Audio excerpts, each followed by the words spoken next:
The Congressional Budget Office, also known as the CBO, is a nonpartisan congressional agency which has provided economic and budget data to Congress since the 1970s. Earlier this month, it released its economic forecast for the next 10 years, which included a really fascinating bit of information that I think has gone undercovered regarding immigration. So the report effectively says that GDP, the growth of all of our economy, everything that we do, is going to be boosted by $7 trillion more over the next 10 years due to immigration. What's more, the federal government will raise an additional $1 trillion in revenue thanks to high immigration rates. That means that $1 trillion will go into government coffers in the form of taxes paid that wouldn't have otherwise. Let me say that again. The U.S. economy is going to grow by $7 trillion over the next decade solely because of immigrants coming here to the U.S.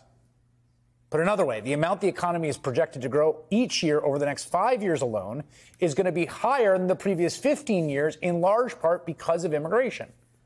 In fact, the economy is expected to grow faster than it has since before the Great Recession. And as the CBO puts it, quote, that faster growth of potential GDP stems mainly from the CBO's projection of a surge in net immigration, which increases the projected growth of the labor force.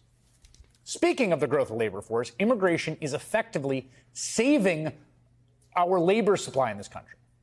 Look at this chart from the CBO report. So the orange line is the projected growth of people working in this country. So see how it keeps going up at a dramatic rate? Again, that is because of immigration. Because even as our population ages out of the labor force, more people retire, immigrants, most of whom are adults of working age, are coming in to fill the gaps. All of which is to say it's not a zero-sum game at all. It's not people coming to take your piece of the pie for themselves. The pie itself is just getting bigger. We're making more stuff. There's more growth. To put it in raw numbers, the CBO projects the labor force in 2033, the amount of people working in this country and contributing to the economy, will be larger by more than 5 million people, mainly because of immigration. Again, more people working and paying taxes and into Social Security. It also means more people buying houses, more people building houses, as CBO notes, quote, because immigrants tend to live with family or friends initially and form their own households gradually, high rates of immigration will continue to stimulate construction of new homes during the second half of the 2020s. Also worth noting, immigrants are more likely to start businesses than native-born Americans, yet another boon to economic growth. But you don't have to take my word for it or even the nonpartisan Congressional Budget Office. Just listen to Donald Trump's hand-picked chairman of the Federal Reserve. The U.S. economy has benefited from immigration, and frankly, just in the last year, a big part of the story of the labor market coming back into better balance is immigration returning to levels that were more typical of the pre-pandemic era. The country needed the workers. It did. Right now, immigration, the border specifically, are arguably among the most dominant issues in all of American politics. It's why Republicans in the House impeached Homeland Security Secretary Alejandro Mayorkas last night by one vote. Well, that was really more of a political stunt than anything else. It was certainly the number one issue in yesterday's special election in New York's 3rd congressional district. While it's true, migration has produced genuine stress on a whole bunch of social systems and cities across the U.S., including here in New York, I got to say, the consistent tenor of the rhetoric surrounding immigrants in this country is maddening.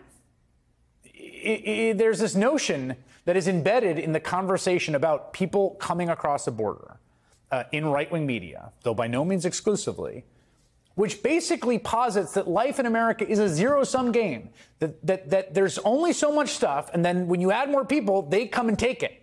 They're going to come take your stuff. And it's just wrong.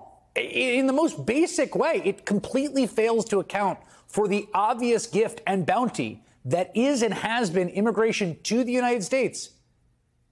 The countless social and cultural benefits, sure, but just the sheer dollars and cents massive benefit to our economy.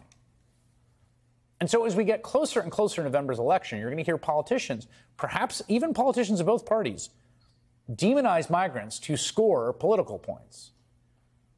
But if you care about the growth of the U.S. economy and more deeply about the strength of our country as a whole, about the greatness of America, We should be grateful for our immigration rates and find ways to make paths into this great country more orderly and humane.